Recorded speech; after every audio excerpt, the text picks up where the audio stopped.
None of my family came to my graduation. They all chose a sudden trip with my brother instead. But while I crossed the stage, my phone lit up with a message from Dad, "Get home now." Then 37 missed calls followed. Can you imagine your own family skipping your college graduation, the biggest day of your life, for a ski trip? And then, just hours later, they demand you drop everything, because your golden child brother is in deep trouble and needs your money. It sounds unbelievable, right? But for me, Adrian, at 23, it was just the beginning of a shocking turning point. See, for as long as I could remember, I was the quiet one, the background kid. Not the black sheep, just invisible. My older brother, Lucas, he was the golden boy. Charismatic, athletic, the kind of guy who could forget your birthday and still have you smiling. I was the one with my head buried in books, aiming for achievements that didn't make great social media photos. Graduation day was supposed to be different. I'd poured years into it, late nights, working double shifts to cover tuition. I'd pictured that moment forever, my name called, my family cheering loud enough for me to hear them. I even saved them the best seats. But that morning, I woke up to a text from my mom in the family group chat. "We won't be able to make it today." Something came up. "We'll celebrate soon." I just stared at my phone, thinking it had to be a joke. Then Lucas chimed in, "Heading to Aspen for the week." Totally last minute. Can't wait. Mom followed with a string of skiing emojis. No apology. No acknowledgement that my college graduation, the first in our family, by the way, was happening in less than 4 hours. I didn't reply. My throat tightened. The walls of my tiny apartment felt like they were closing in. Part of me desperately wanted to believe it was a misunderstanding. But no, they knew the date. I'd talked about it for months. Sent formal invites, even a reminder last week. They just chose something else. Chose him. When I got to campus, I tried to push it down. Friends and classmates were there with their families, laughing, taking photos. I smiled when people congratulated me, but the pit in my stomach kept growing. Every time I glanced toward those empty seats where my family should have been, I saw only strangers. I told myself it didn't matter. I'd remember the pride, not the absence. Then my name was called. I walked across the stage, shook hands, smiled for the photo.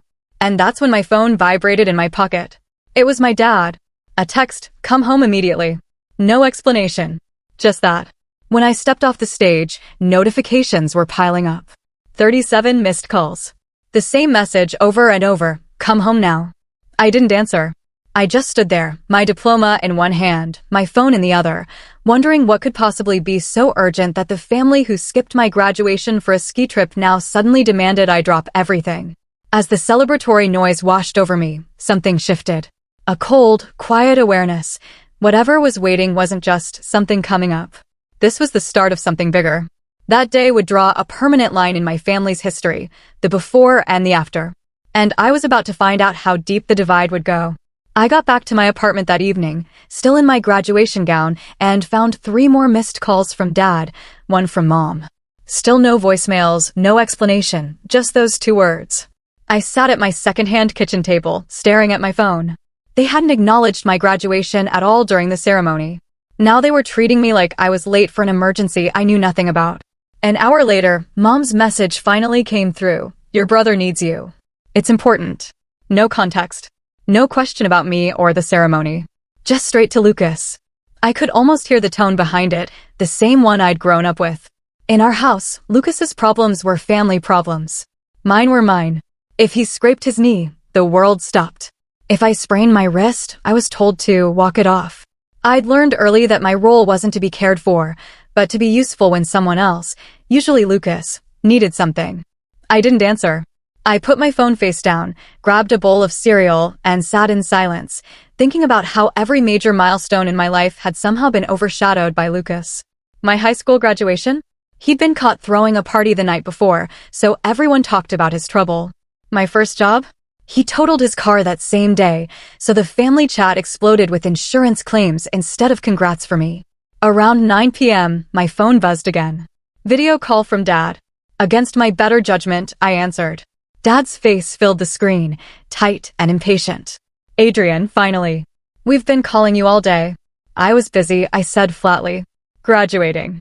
He didn't even acknowledge it. "Lucas is in trouble. He needs you to come over tonight. Now." I blinked. What kind of trouble? Dad sighed, like I was being unreasonable. His credit cards are maxed out and he can't pay the balance. He was counting on you to help. I stared at him. He was counting on me? I didn't even know about this 10 seconds ago. You're good with money, Dad said, as if that explained everything. You've been working all through school, saving up. Lucas wouldn't ask if it wasn't serious. My jaw tightened. You skipped my graduation to go skiing. And now you're asking me to bail him out? It wasn't about skiing, Dad said quickly. But I could clearly see the ski lodge behind him on the video, the wood-paneled walls, the fancy chandelier. Lucas has been stressed, and we thought the trip would help. You know, he's been under pressure lately, right? And I guess I haven't been, I said, my voice cold. Dad's expression shifted. That subtle flash of annoyance I'd seen my whole life. The unspoken message, stop making this about you. When I hung up, I sat there, staring at the blank wall. It wasn't just that they'd missed my graduation. It was the expectation that I would, without hesitation, set aside my own life to clean up after Lucas. It had always been this way. He failed a class, I was roped into doing his assignments. He ran up a tab at a bar, I was guilt-tripped into paying it off because family sticks together. But somehow, family never stuck with me. 2 days later, I got another call. This time from Lucas himself. He didn't bother with hello. Hey, so when are you bringing the money over? I'm not, I said. There was a pause. Then a laugh. Come on, don't be like that. You've always helped me before. Yeah, I said slowly, and you've never once shown up for me. Not for my graduation, not for anything. Why should I help you now? He scoffed. Wow. So, you're going to hold a grudge over some ceremony? You're being petty. That word, petty, hit harder than it should have. It was the same thing they'd always said whenever I stood up for myself. In their eyes, my boundaries weren't boundaries. They were overreactions. By the end of the week, I was getting texts from every family member imaginable, aunts, uncles, even my grandmother, all telling me some version of, Lucas is your brother. You can't just let him fail like this, or don't throw away family over money. Not one of them mentioned my graduation. Not one. The thing was, I hadn't even told them no because of the money. I'd told them no because I was tired. Tired of being the safety net for a man who never learned to land on his own feet. Tired of being invisible until they needed me. And the more they pushed, the more I realized they didn't see me as part of the family in the same way they saw Lucas. I was a resource. A tool. What I didn't know then was that their pressure campaign was just getting started. The texts, the calls, the subtle digs, they were all building towards something much bigger, something they thought they could corner me into. And they had no idea that the more they pushed, the more I was already starting to plan how I'd push back. It wouldn't be long before they gave me the perfect reason, and once they did, there would be no going back. It was a quiet Thursday morning when the real blow landed. I'd just finished sending out a few job applications, the kind of positions I'd been dreaming about throughout college, when I got a call from my bank. The woman on the other end was polite but concerned. Mr. Rivers, I just wanted to confirm a large transfer request we received from your account earlier today. I sat up straighter. Transfer request? I haven't authorized anything. She read off the details. Nearly $4,800 set to be wired to a joint account in Lucas's name. My stomach dropped. Cancel it, I said immediately. That's what I thought, she replied. It was initiated online from an IP address registered at your parents' home. I didn't need a detective. My parents had my old banking login from years ago, back when I was in high school, when they insisted on keeping an eye on things. I'd never changed the password because I trusted they'd never use it without my consent. I guess that trust was misplaced. I ended the call shaking, not just from anger, but from the quiet, bone-deep realization that they'd crossed a line I couldn't ignore. This wasn't asking for help. This wasn't even guilt-tripping. This was theft, plain and simple. And it wasn't even just about the money. It was about the fact that they felt entitled to take from me without asking, because in their eyes, it wasn't really mine to begin with. Before I could even process what to do next, my phone buzzed again. This time, it was a text from Lucas. Thanks for covering it, man. I'll pay you back when I can. A winking emoji followed, like it was some harmless joke between brothers. I didn't reply. My hands were too tight around the phone, knuckles white. I thought back to every moment they'd made me feel small.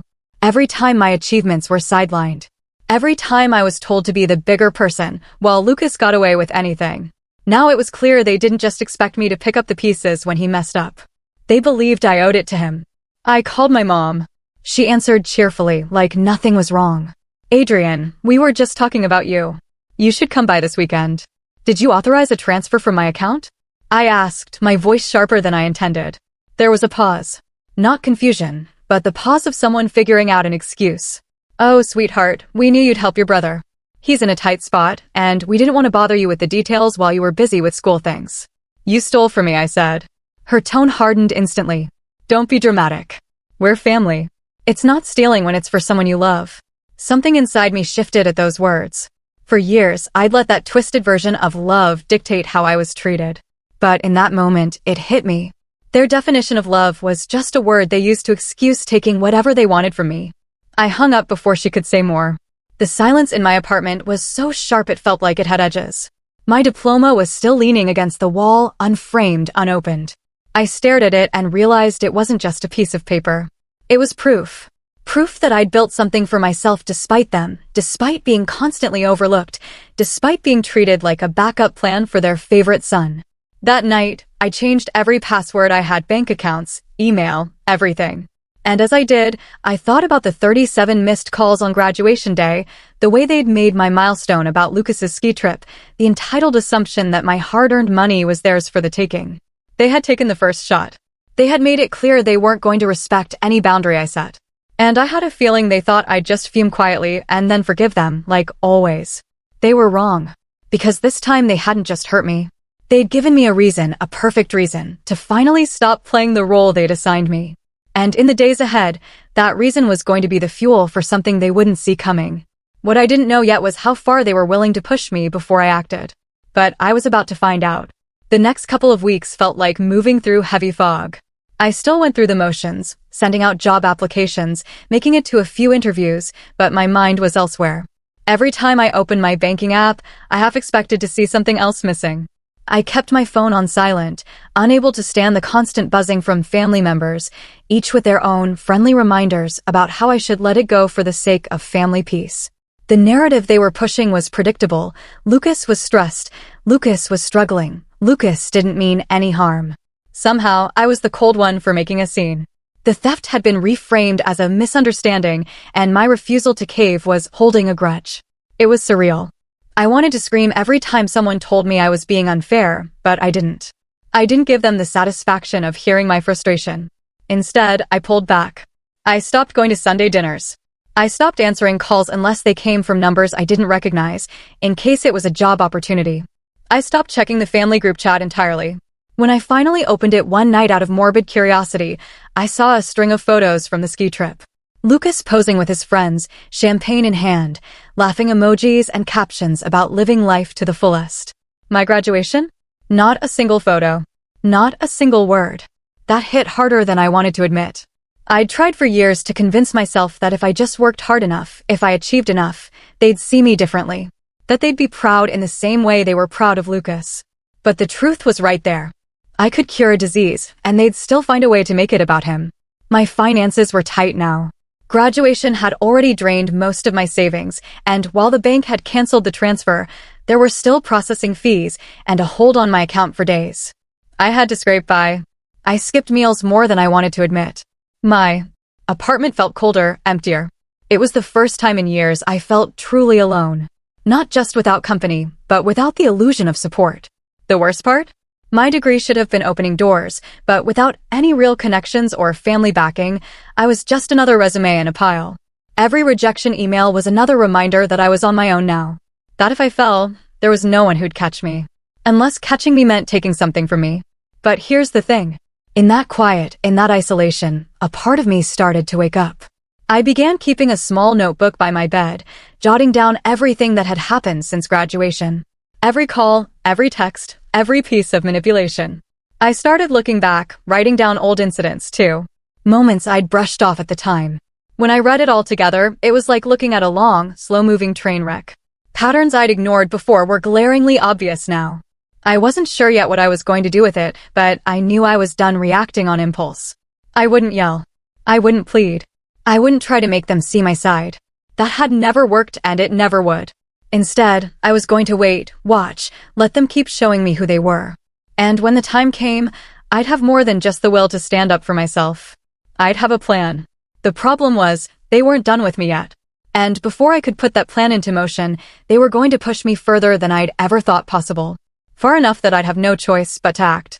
The shift started small, almost unnoticeable at first. I landed a part-time research assistant job at a local firm. It didn't pay much, but it gave me enough breathing room to cover rent without dipping into the last of my savings. More importantly, it was a foot in the door, a place where my skills actually mattered and my work wasn't constantly overshadowed by someone else's charm. The first time my supervisor, Karen, complimented my report writing skills in front of the whole team, I didn't even know how to react. I wasn't used to public recognition that wasn't immediately undercut by a "but Lucas" sentence. No one compared me to a golden boy. No one minimized what I'd done. I showed up, worked hard, and people noticed. It was strange and intoxicating in its own quiet way. Within 2 months, that part-time role became full-time. I was suddenly making enough to not only keep my bills paid, but to start rebuilding my savings. I upgraded my wardrobe. I started eating better, getting back into shape, even joined a coworker for early morning runs. For the first time in a long time, I woke up each day feeling like my life was actually moving forward, without my family's approval, without their involvement at all. The social shift came next. One of my colleagues, Derek, invited me to a networking event for young professionals. I almost didn't go. The idea made me think of fake smiles. But I went anyway, and to my surprise, I met people who were genuinely interested in what I did and what I was working toward. Over the following weeks, I built connections, swapped contact info, even started attending industry mixers. It wasn't overnight success, but it was steady, undeniable progress. And the best part? My family had no idea. I didn't post about it. I didn't send updates. I learned to love the silence. Every accomplishment felt like a card I was keeping face down on the table, waiting for the right time to flip it over. Financially, I started to pull ahead. By month 4, I'd paid off the small debt from my last semester. By month 6, I had a growing emergency fund. Around that same time, Karen recommended me for a side consulting gig with a startup. It was only a few hours a week, but the pay was more than generous, and it let me stretch skills I hadn't touched since my senior thesis. That gig snowballed into another one, and, before long, I was making more on the side than I had at my original full-time job. I knew the version of me they were used to, the quiet helper, the one who said yes, because it was easier than fighting, would have never reached this point. This was new territory. I wasn't just surviving anymore. I was building leverage. And still, I kept my cards close. When my mom called to ask if I was doing okay financially, I gave her the most generic answer possible. I'm fine. No details, no openings for them to gauge how much they could take. The less they knew, the less they could target. But Lucas couldn't help himself. He started sending me casual messages again. Hey man, how's work? Got any plans for the weekend? I recognized it for what it was, testing the waters. He'd done it before after our fights, slowly sliding back into my life until he could ask for something. This time, I didn't bite. I gave short, polite answers, nothing more. And yet, I could feel something brewing. Call it instinct. Call it the years of watching how my family operated. The tone of their rare messages had shifted. Polite, even warm, in a way that felt rehearsed. I didn't know exactly what they wanted yet, but I could guess. Money, favors, something that benefited Lucas at my expense. What they didn't realize was that they weren't dealing with the same person anymore. I wasn't the broke, dependent college student they could corner with guilt trips. I had resources. I had connections. And for the first time in my life, I had the means to say no and make it stick. Still, I didn't move first. I knew that if I waited, they'd hand me the perfect opening. They always did. And when that moment came, I wouldn't just say no. I'd make it clear, in a way they couldn't ignore, that the old version of me was gone for good. The moment I was waiting for was closer than I thought, and when it arrived, it would be bigger and uglier than anything I'd imagined. It happened on a rainy Tuesday evening, 6 months after my graduation. I was just leaving the office when my phone buzzed with an unfamiliar number. The voice on the other end introduced himself as Mr. Carter, a senior partner at a mid-sized investment firm. Adrian, I've heard good things about you, he said, his tone all business.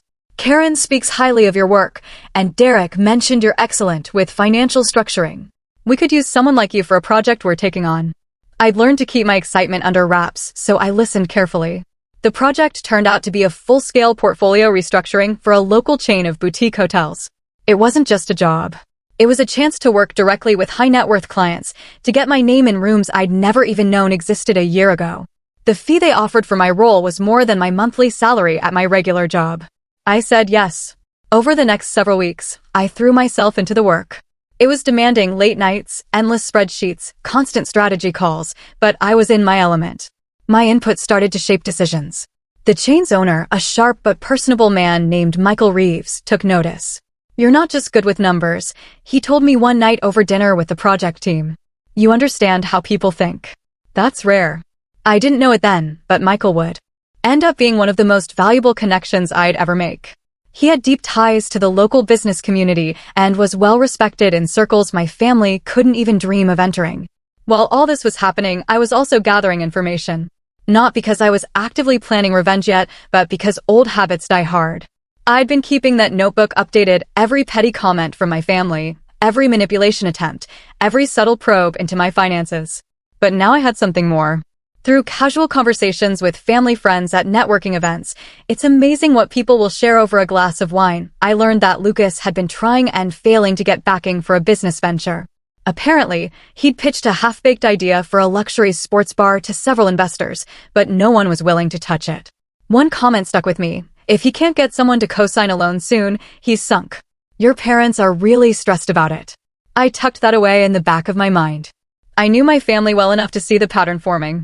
At some point, they'd try to present this sports bar as a family opportunity, spinning it as a chance for me to support my brother's future. They'd push hard, frame it as an investment, maybe even try to guilt me by saying it would unite the family. And they'd assume I didn't know how bad Lucas's situation really was. Meanwhile, my own position kept improving. When the hotel project wrapped, Michael pulled me aside. "You ever thought about starting your own consulting business? You've got the skills, and I've got contacts who'd hire you tomorrow." The idea lit something in me. Within a month, I'd filed the paperwork for my own small firm. It was still just me and a laptop in my apartment, but I had my first 2 clients before I even finished setting up the website. By the end of that quarter, I'd made more than I'd earned in an entire year at my first job. I didn't brag. I didn't even hint at it to my family. I let them think I was still working a modest office job, scraping by. Every time Mom asked, "How's work?" I'd give a vague "busy, but good," and change the subject. The less they knew, the better. But privately, I was building something that gave me real power. Not just money, but options. Options to say no without fear. Options to walk away without losing anything. Options to hit back if they crossed me again. And sure enough, that moment arrived one Sunday afternoon when I got a family dinner invite out of the blue. No reason given, just "we'd love to see you." My gut told me this wasn't about catching up. This was the setup. I already suspected what was coming. What I didn't know yet was just how far they were willing to go to try and rope me in, or how perfectly their plan was going to set the stage for mine. I walked into my parents' house that Sunday evening with the kind of calm you only get when you already know the ending to the story. The smell of Mom's roast chicken drifted from the kitchen, but the atmosphere in the living room was stiff, too rehearsed. Dad was sitting in his armchair, hands folded like he was hosting a board meeting. Lucas was on the couch, leaning back casually, but his eyes were just a little too bright. After the usual hollow greetings, Mom poured me a glass of water and said, "We're so glad you could make it. There's something exciting we want to talk about. A family opportunity." I almost smiled. There it was. Lucas launched into his pitch, complete with printed brochures and a laptop presentation.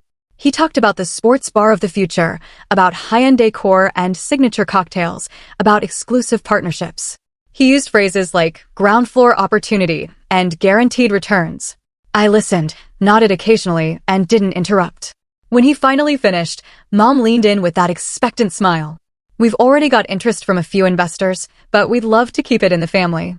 We thought you could come in as a primary backer. It would be such a great way to bond." "Really?" I asked, keeping my tone neutral. "And how much are we talking about?" Lucas didn't flinch. $150,000 to start.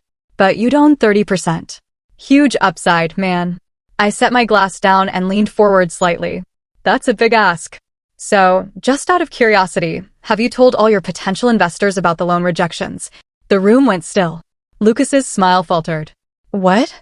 "I mean, the ones from First State Bank, Harborview Capital, and Westline Financial, the 3 that turned you down because your projections didn't add up." I kept my voice even, but I didn't miss the way Mom's eyes darted toward Dad. I just wouldn't want anyone to feel like they weren't getting the full picture. Lucas's jaw tightened. "I don't know where you're getting your—" I cut him off with a shrug. "People talk. Especially in business circles. And I happen to run in a few now. Dad tried to salvage the moment. Adrian, this is your brother's dream. You're in a good position now. You could really help. That was my cue. I pulled a folder from my bag and slid it onto the coffee table. Inside was a polished, bound copy of my firm's portfolio, clients, contracts, revenue projections. All legitimate. All impressive. You're right, I said. I am in a good position. Good enough to know this isn't an investment. It's a bailout. Lucas's face went red. Mom's mouth opened, then closed again. And here's the thing, I continued, my tone still calm. I don't invest in people who steal from me. And before you say it wasn't stealing, let me remind you, I spoke to the bank. I know exactly who tried to pull money from my account after graduation. That landed like a stone in a pond. No one moved. I stood, tucking the folder back into my bag. From now on, I'm done being your safety net. I'm not your investor, your ATM, or your fallback plan. Whatever hole you've dug, you can climb out of it yourselves. I walked toward the door, then paused and turned back just long enough to twist the knife. Oh, and Michael Reeves? He's a friend now. His company owns 3 of the city's busiest bars.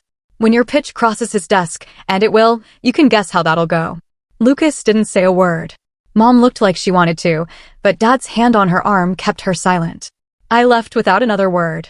The sound of the rain outside somehow lighter than when I'd arrived. They'd come expecting the same old Adrian, the one they could pressure into giving in. Instead, they'd gotten the version they'd spent years creating without realizing it. The one who'd learned exactly how to beat them at their own game. What I didn't see, not until later, was just how badly that single evening would unravel things for them. The fallout began faster than I'd expected. 2 weeks after that dinner, I got a text from an old neighbor. Hey, just saw your brother at the bank. Looked furious. Something happened. That same day, I received an email from Michael Reeves confirming my suspicion. Lucas had indeed sent him the sports bar proposal. Michael hadn't just declined. He'd forwarded it to a few other prominent investors in the city with a short, professional note, not financially sound. Proceed with caution. Within days, Lucas's ground floor opportunity was dead in the water. Word travels quickly in tight business networks, and his name became synonymous with overpromising and underdelivering. Every lead dried up. No bank would take his calls. No investor wanted a meeting. That alone would have been enough. But my parents' reaction sealed it. Mom called me late one night, her voice tight. Do you know what you've done? Your brother's future is ruined. We had to take out a line of credit on the house to cover his debts. I kept my voice even. I didn't ruin anything. I just stopped protecting him from the consequences of his own choices. There was silence on the line. I could almost hear her swallowing back whatever she wanted to say. When she finally spoke, it was softer, but colder. You've changed. Yes, I said. I have. And I hung up. Over the next month, I kept my distance. My consulting firm continued to grow, and I moved into a larger apartment downtown, one with a skyline view I'd dreamed about since my first year of college. The few mutual friends I still shared with my family began to quietly acknowledge what I'd always known. The golden boy shine had worn off, and the cracks were showing. Lucas had picked fights with several of them after his failed business, blaming the market, bad timing, and even me. But no one was buying it. The last time I saw him was by accident. I was meeting a client for lunch, and Lucas walked past the restaurant. He noticed me through the window, slowed for a moment, and then kept walking.